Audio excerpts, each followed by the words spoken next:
नमस्कार मित्रांनो, स्वागत आहे आपलं मेडी लाईफ चॅनल मध्ये। मित्रांनो, आजचा व्हिडिओ आज एक खास आहे। ज्यांना दम्याचा त्रास असेल किंवा फुफ्फुसाचा इन्फेक्शन किंवा दमाल किंवा चालल्यावर त्रास होत असेल त्यांच्यासाठी आजचं एक इन्स्ट्रुमेंट आपण किंवा यंत्र घेऊन आलो आहे। आता हे यंत्र कोणत्या कंपनीचं आहे, किंमत किती आहे, वापरायचं कसं आहे, आपण या व्हिडिओमध्ये पूर्ण बघणार आहोत। त्यासाठी हा व्हिडिओ पूर्ण बघा, स्किप करू नका किंवा पुढे घेऊ नका, जेणेकरून तुम्हाला या व्हिडिओची पूर्ण माहिती मिळणार नाही। आता हे इन्स्ट्रुमेंटची एक बेसिक माहिती, हे शिपलाचं इन्स्ट्रुमेंट आहे मित्रांनो किंवा यंत्र आहे। याची किंमत 270 रुपये असते आणि साधारणतः मॅन्युफॅक्चररचं म्हणणं असं आहे की साधारण तुम्ही 250 ते 300 पंप यावेळेस करू शकतात। ते पंप झाल्यानंतर तुम्हाला परत हे इन्स्ट्रुमेंट नवीन घ्यायचं आहे। जर चालत असेल तर तुम्ही पुढे वापरू शकता। आता हे इन्स्ट्रुमेंट वापरायचं कसं आहे त्याची माहिती देतो। एकदा पूर्णपणे हे इन्स्ट्रुमेंट वापरायचं दाखवतो, पूर्ण चारी बाजून तुम्हाला याचा व्ह्यू देतो मी। पण त्यापूर्वी जर तुम्ही आतापर्यंत आपल्या मेडी लाईफला सबस्क्राईब केलं नसेल ना तर प्लीज सबस्क्राईब करा, कारण की तुमचे जेव्हा सबस्क्राईब वाढतात तेव्हा आम्हाला पण उत्साह येतो। बहुतेक जण कंजूसी करतात व्हिडिओ लाईक करायला, सबस्क्राईब करायला। आम्हाला जेव्हा तुम्ही एखादा व्हिडिओ लाईक करता किंवा तुमच्या कमेंट असतात, मित्रा खूप छान केलाय, तर आम्हाला प्रोत्साहन येतं। आताचा हा जो व्हिडिओ आहे हा रिव्होलायझर बहुतेक प्रमाणात इन्स्ट्रुमेंट जे असतं ते चुकीचं वापरल्या गेल्या कारणाने औषधाचा उपयोग होत नाही। आता इन्स्ट्रुमेंट पूर्ण खोलून दाखवतोय मी तुम्हाला। अशा प्रकारचं इन्स्ट्रुमेंट असतं। आता तुम्हाला जर या इथे जर तुम्हाला सुयांची मूवमेंट दिसत असेल, सुया दिसत असतील, तर त्या अशा कारणासाठी असतात। जेव्हा आपण यासोबत मिळणाऱ्या ज्या कॅप्सूल्स असतात त्या एकदा मी तुम्हाला दाखवतो। अशा प्रकारचं औषध जेव्हा डॉक्टर देतात, बुटकोट 200 किंवा सेरोफ्लो 500, त्या वापरण्यासाठी तुम्हाला अशा प्रकारच्या पंप घेण्याची गरज असते। यांच्यासोबतच्या ज्या कॅप्सूल येतात त्या खाण्याच्या नसतात, तर त्या ओढण्याच्या असतात किंवा त्याच्यातली जी पावडर असते ती लंग्स मध्ये फवारली जाते। त्यामुळे तुमचे फुफ्फुस किंवा लंग्स मधलं इन्फेक्शन असतं ते दूर करायचं काम हे औषध करत असतात। आता हे वापरायचं कसं आहे, तर माझ्याकडे एक एमटी व्हायल मी मुद्दामून घेतली आहे। त्यामध्ये समजा खाली पावडर दिसत असेल तुम्हाला, तर ती खालची बाजू खाली ठेवायची आहे। आता आपण ही फिल केली आहे किंवा लोड केली आहे कॅप्सूल। आता ही लोड केल्यामुळे तुम्हाला निडल्स दिसत असतील तर त्याला पंक्चर करतात कॅप्सूलला, आणि पुन्हा असा आवाज, क्लिक आवाज आल्यावर तुम्हाला हे दातात धरून ओठ बंद करायचे, ओठ याच्यावर आवळायचे, असे दातात धरून पूर्ण हवा आतमध्ये ओढायची आहे। तोंडाने पूर्ण हवा आतमध्ये ओढायची आहे। असे कमीत कमी 3 ते 4 वेळेस केल्यानंतर तुम्हाला आतली जी गोळी आहे ती रिकामी झालेली दिसेल। त्यानंतर तुम्हाला हळूच काढायचं आहे। काढल्यानंतर यातले ज्या टोचलेल्या पिना असतात त्या बाहेर येतात आणि जी आतली कॅप्सूल असते अडकलेली ती पण बाहेर निघून येते।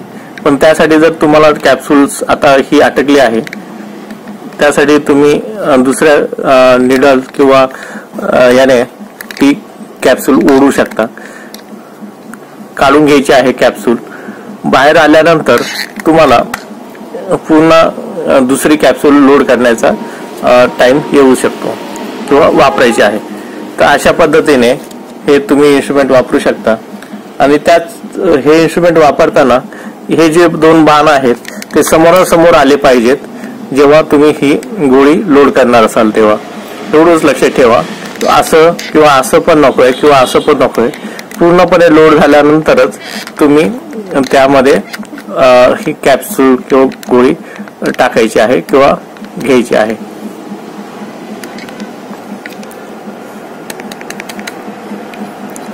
मित्रांनो, या विषयीची मी माहिती तुम्हाला आणखीन देणार आहे। यासोबत एक पाऊच पण मिळतो। या पाऊच मध्येच तुम्हाला हे इन्स्ट्रुमेंट ठेवायचं आहे, जेणेकरून याला कसलंही इन्फेक्शन होणार नाही। आणि हे इन्स्ट्रुमेंट यूज केल्यानंतर साधारणतः 70 ते तुमच्या जेवढ्या गोळ्या असतील तेवढं तुम्ही घेतल्यानंतर हे इन्स्ट्रुमेंट वाहत्या पाण्यात नळाखाली धरायचं आहे, तर जेणेकरून यातलं औषध जे असते ते संपून जाईल आणि तुम्ही संपून म्हणजे वाहून जाईल किंवा मिक्स असं ते तुम्हाला दिसत असेल पावडर ती धुतल्या जाईल आणि नंतर हे उन्हात असंच मोकळं उघडं ठेवायचं आहे, जेणेकरून इन्फेक्शन किंवा त्यातली जे वॉटर कंटेंट असते ते उडून जाईल किंवा वाळून जाईल. हे इन्स्ट्रुमेंट वापरायला खूप सोपं आहे, पण काही छोट्या चुका असतात, त्यामुळे हे इन्स्ट्रुमेंट वापरणं गैरसोयीचं होतं. आता सिप्लाने हे इन्स्ट्रुमेंट वापरायचं कसं आहे त्यासाठी सुद्धा एक QR कोड यावर दिलेला आहे, तो तुम्ही बघू शकता आणि तो स्कॅन केला. मी QR कोड पुन्हा एकदा तुम्हाला दाखवतो. हा QR कोड आहे जो की तुम्हाला स्कॅन करायचा आहे आणि त्याबद्दल तुम्ही वापरू शकता. कसा व्हिडिओ म्हणजे व्हिडिओ आहे तो मी तुम्हाला. It is very easy to use. Open the Revolizer completely in this way so that the arrow marks face each other. This is the rota cap. The upper half is colored and the lower half is transparent. Insert the rota cap's transparent part into the hole in the Revolizer's transparent part and close the Revolizer completely. This will make a hole in the rota cap. Now breathe out. Put the mouthpiece between your teeth and hold it tight with your lips. Take a long deep breath through your mouth. While breathing in through the Revolizer, you will hear a sound like this.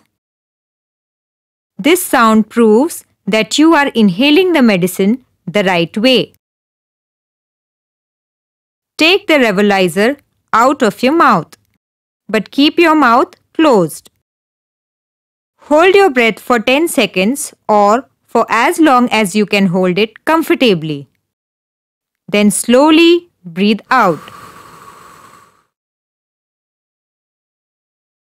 If any powder is left in the device, inhale it again.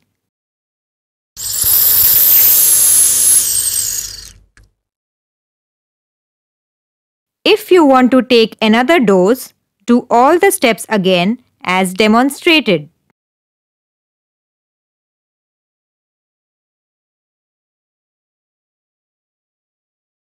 Description मध्ये link देईलच. जर तुम्हाला हा video आवडला असेल तर like, share, subscribe करा चॅनलला. धन्यवाद. आपला दिवस मंगलमय असो. मोगॅम्बो खुश हुआ.